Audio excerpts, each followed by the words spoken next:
Join us on a sweeping journey across the Indian subcontinent, exploring wildlife regions and species rarely, if ever, seen before on international television.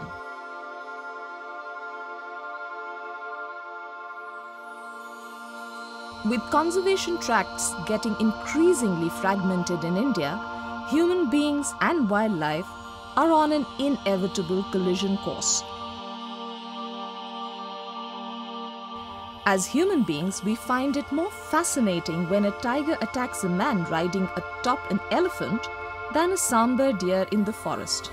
As so it was the case with the famous tiger attack that took place near the Kaziranga National Park in 2004.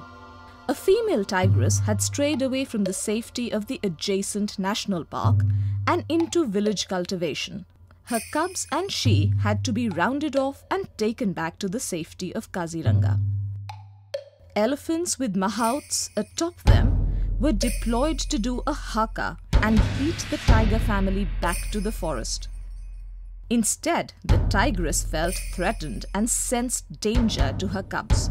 After magically hiding in high green fields with 2-foot-high cultivation, she springs forth and lands atop the head of the leading elephant, landing a swipe with her paw on the mahout's hand and taking out one of his fingers. In what is now regarded as the most iconic animal attack video of all time, the famous tiger attack of Kaziranga perfectly illustrates the deadly collision course between the natural world, wild species and humans.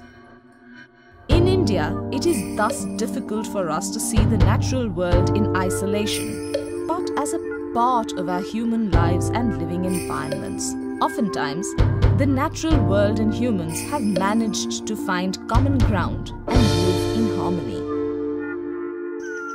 To many, it conjures up images of the tiger, perhaps elephant, maybe leopard.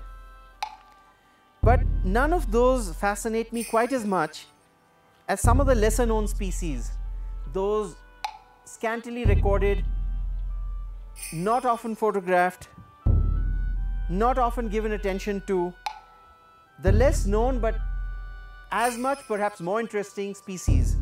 This is the collared pygmy owlet.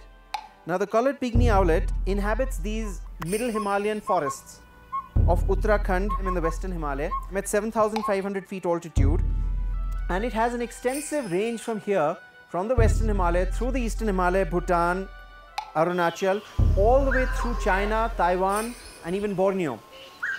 So the collared pygmy owlet is a tiny little owl, perhaps the smallest owl in the world.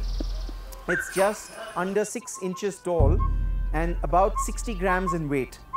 And it's one hell of a predator because it can take on prey that's almost its own size and weight, perhaps even a little more. It's fond of lizards, mice, small birds, crickets, locusts.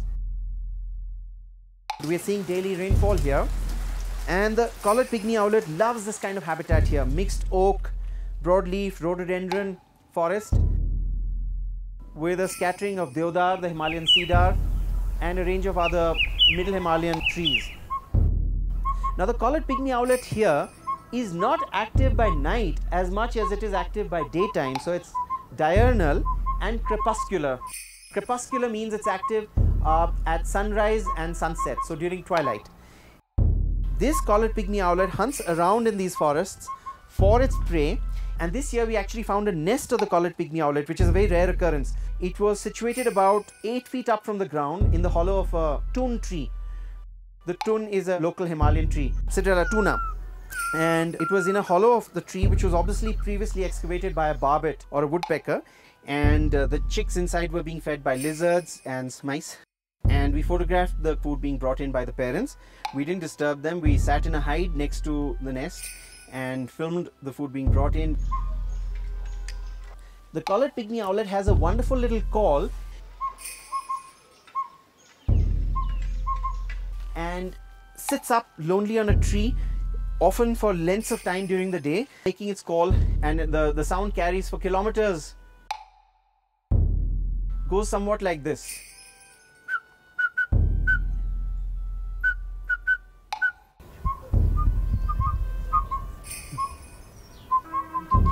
wonderful 4-note call comes from one of the smallest predators, one of the smallest owls in the world.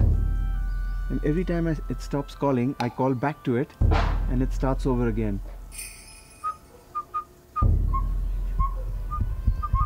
And it just goes on and on for lengths of time, calling out like that across the mountains. And it's a wonderful little sound because it brings with it a sense of the Himalayan wilderness and the outdoors of the mountains of India and the forests. And its remarkable range makes it a truly international species because it's found not just in the Himalaya but across Southeast Asia as well.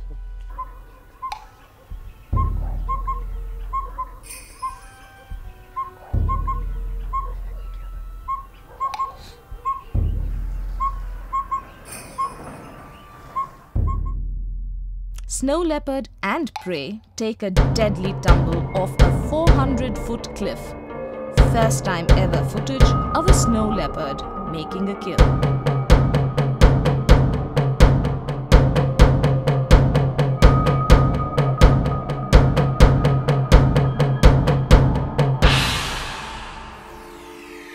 Cranes in slow motion display dance superb imagery from wild India.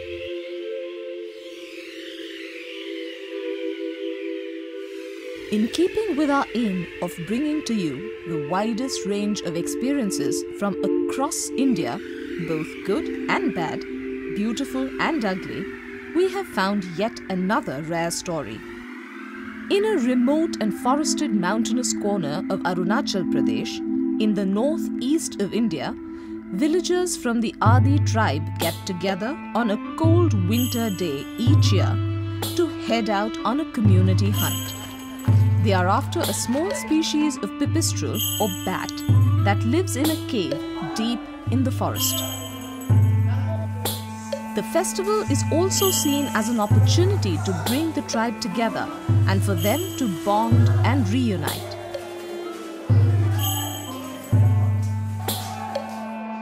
The whole village, women and children included, head out at 4 in the morning and walk several hours from their village carrying long bamboo poles and woven palm mats to carry out the operation. They camp in a forest clearing near the cave where the women set up fires for the impending bat roast. The men meanwhile head into the cave and block off the exit with the palm mats. The bats panic when the bamboo poles are waved at them and make for the exit to the cave. As this has already been blocked, the villagers kill them en masse with the bamboo poles against the mats. This year, over 2,700 bats were killed, tells us the village headman. Then begins the feast. And what cannot be eaten is dried and stored for future consumption. So while people in urban cities may look down upon this age-old tradition, commenting that it is perhaps inhumane or uncivilized, the people of the Adi village believe that killing the bats in hordes only once a year actually helps to maintain the natural demographic of the bat population. It has been reported that the bat population in this cave has actually increased over the years, perhaps as a complicated result of their restricted yearly culling.